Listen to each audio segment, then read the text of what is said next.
In 1970, Genesis signed to Tony Stratton Smith's Charisma Records in their career, encouraging Genesis to develop their live act. Tell me my life is about to begin. Tell me that I'm a hero.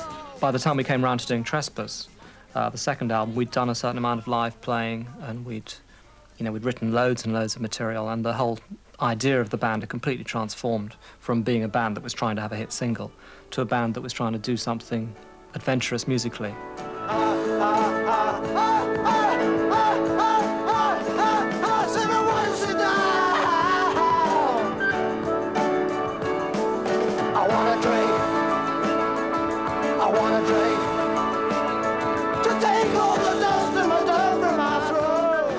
I started getting bad stage fright, which sort of came from nowhere, really. I mean, I'd started off by being pretty confident. In fact, at the start, Peter was the one that used to be really quite... I mean, it seems extraordinary to think at one stage that one of the roadies was going to have to do the announcements because Pete just couldn't handle it at the beginning. Eventually, I got physically sick. I got bronchial pneumonia, and the doctor advised me to clear out. We thought that if one of us left, we couldn't carry on.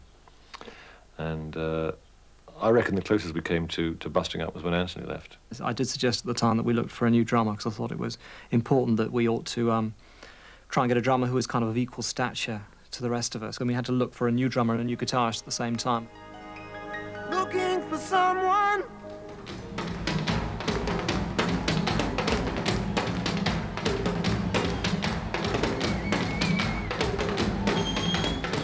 Do you remember the first time you met Phil, and what was he like? Very... You were going to say cocky, weren't you? He was cocky. Confident. I thought this was this is not what I'm used to. I've never been anywhere like this before. And of course, they had the piano, grand piano out on the patio. There was a sunshade for you to put your drums underneath. There was a swimming pool, and I was early, as usual. And one of the guys said, why don't you just go and have a swim? Well, we've got 10 guys ahead of you, so why don't you just go and have a swim? So I went and had a swim. Meanwhile, I was listening to all the other guys audition because it was open air. It was in the back garden. So by the time I came out to do my bit, I knew all the pieces. I knew all the audition pieces. And I waltzed through it.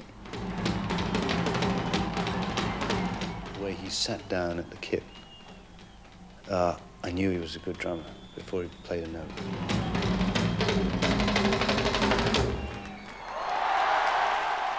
And I must admit, I'm not flattered, but no, I mean, there was, I think little doubt at the end of that session that Phil was the best. I mean, certainly Peter and I felt that. And the rest was so terrible. Split decision.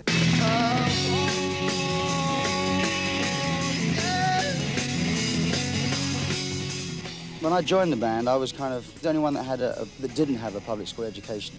I was a grammar school boy. Actually, stage school, really. I mean, I stopped going to grammar school when I was 14 and went to stage school. Dad, you said I could have a cow of my own. Can I have this one? Oh, now, hold on. I'm in one of our herd. You said I could choose. Yes, you did. That's right, Dad.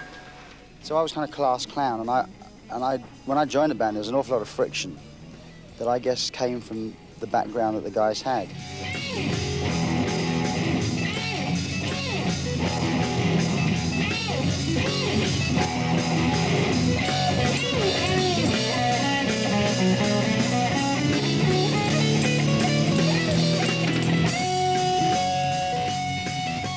Looking for someone.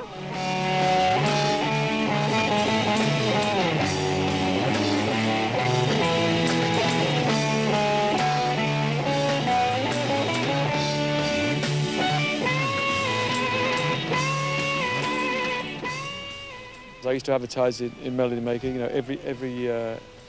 every week for 5 years. I must have spent a fortune on these 1 and 6-penny ads, So I stuck one in that said, guitarist writer seeks receptive musicians determined to strive beyond existing stagnant music forms.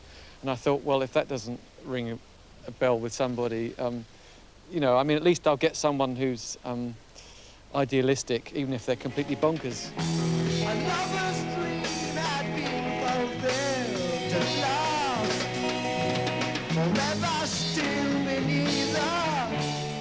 There's something in the wording of it that made me curious. A lot of the other guitarists we were coming across were into notes and flash and all that stuff. And Steve was into atmospheres, and that's what attracted us. I felt, you know, the kind of delicate pastel shading acoustic aspect that the band did was very, very good. But then when the band was supposed to sort of rise into an area of some power, I felt that that was an area that I warmed to, the fact that, you know, there was some aggression in my playing, that I felt I could put that stamp on it in a way.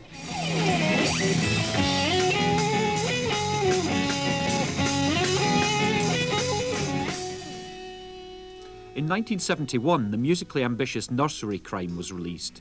It was greeted with indifference by the music press and the public, and Genesis had to accept second best as their stablemates Lindisfarne had a #1 hit with Fog on the Tyne. But unexpectedly, Nursery Crime entered the Italian top 10, forging a special relationship between Genesis and their Italian fans that has stretched to this day. At the time, the album didn't sell particularly well, so it's only in retrospect, or it's only as an archive item, that it became a heavy seller, apart from one territory, which was Italy. Well, you folks agree with that one?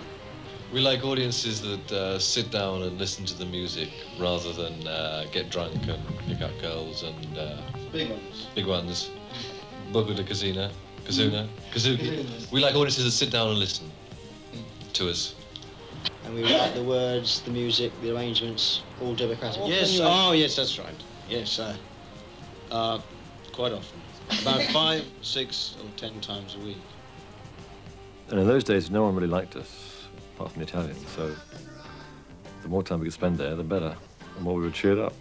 Where do you take the inspiration?